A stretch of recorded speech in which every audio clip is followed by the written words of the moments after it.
नमस्कार, स्वागत है आपका रतनगढ़ टाइम्स न्यूज में। मैं हूं राशि। आइए बढ़ेंगे खबरों की ओर। भोपाल में चिकित्सा शिक्षा मंत्री विश्वास सारंग का बयान सामने आया। उन्होंने कहा कि कोविड की स्थिति नियंत्रण में है, लेकिन कोविड का संक्रमण अभी भी है।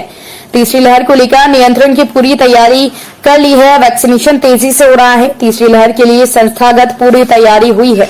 हर अस्पताल में बिस्तर की समुचित व्यवस्था हो।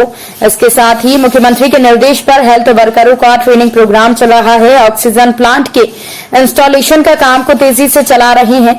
एम्स में शवों के पोस्टमार्टम को लेकर उन्होंने कहा कि महामारी में रिसर्च और स्टडी की जरूरत है। एम्स की रिपोर्ट में हम विचार कर रहे हैं। आने वाले समय में हमको कोरोना के इलाज में क्या नया जोड़ सकते हैं, क्या परिवर्तन करना है, इसकी स्टडी हम कर रहे हैं। नर्सों की हड़ताल को लेकर कहा कि उन्होंने हमारी सरकार में किसी को कोई धमकी नहीं दी जाती। हम नर्सों से संवाद कर उनसे बातचीत करेंगे।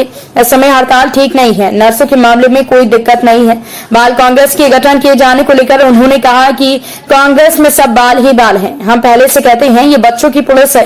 15 महीने में कमलनाथ यदि मुख्यमंत्री रहते हुए युवाओं की चिंता कर लेते तो युवाओं से किए गए वादे को पूरा कर लेते हैं। मध्य प्रदेश के युवाओं के भविष्य और उनके रोजगार की चिंता करते। मोदी कैबिनेट के विस्तार को लेकर उन्होंने कहा कि उनका एक अधिकार है, जिसको चाहेंगे उसको मंत्री बनाएंगे। दिलीप कुमार के निधन पर हिंदी सिनेमा और अभिनय की ऊंचाइयों को काम किया है। उन्होंने अभिनय के माध्यम से मनोरंजन ही नहीं किया, बल्कि सामाजिक चेतना जगाने का प्रयास भी किया है। मुझे लगता है पहले ही कांग्रेस में तो सब कुछ बाल ही बाल है। जब राहुल गांधी जिस पार्टी के राष्ट्रीय अध्यक्ष रह लिए हों, वो तो हम पहले से ही कहते हैं कि बच्चों की पुलिस है। तब उसमें नयापन क्या है?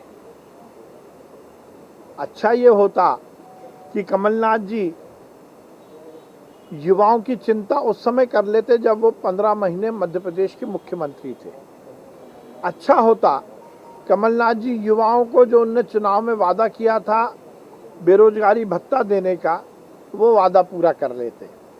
अच्छा होता कमलनाथ जी 50 साल तक मध्य प्रदेश की राजनीति में करोड़ों अरबों रुपए कमाने के बाद अपने माध्यम से कुछ ऐसे उद्योग लगा देते जिसमें मध्य प्रदेश के युवाओं को रोजगार मिल जाता।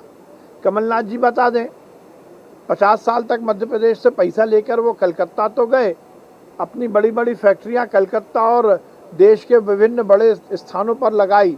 उसमें कितने मध्य प्रदेश के युवाओं को उन्होंने रोजगार दिया है? एक की भी नाम बता दें।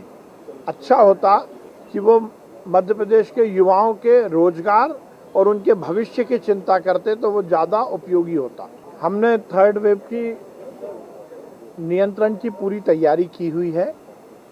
हम ये सुनिश्चित कर रहे हैं कि वैक्सीनेशन बहुत तेज़ी से हो, और यदि थर्ड वेव आती है तो हमने उसकी संस्थागत पूरी तरह से तैयारी की हुई है और ये सुनिश्चित किया है कि हर अस्पताल में बिस्तरों की समुचित मात्रा हो।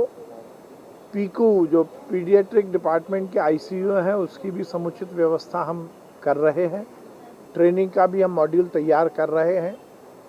ऑक्सीजन प्लांट का इंस्टॉलेशन बहुत तेज़ी से चल रहा है।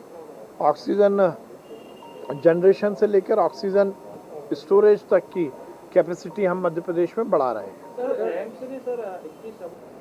दिलीप कुमार जी हमारे बीच में अब नहीं हैं। निश्चित रूप से उन्होंने हिंदी सिनेमा को और अभिनय को नई ऊंचाइयां दी। उन्होंने अभिनय के माध्यम से केवल मनोरंजन ही नहीं किया, बल्कि बहुत फिल्मों के माध्यम से सामाजिक चेतना जगाने का भी काम किया है।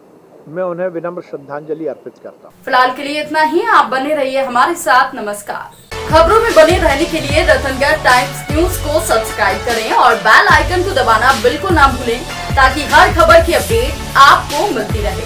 इसके अलावा आप हमारी वेबसाइट ratangartimes.com पर भी विजिट कर सकते हैं, जहां पर आपको मिलेगी हर खबर सही समय पर। इसके साथ ही आप हमारे ऐप रतनगढ़ टाइम्स को भी डाउनलोड कर सकते हैं। प्ले स्टोर पर ये इजीली अवेलेबल आपको हो जाएगा और इस ऐप को डाउनलोड कर आप सही समय पर अपडेट्स पा सकते हैं।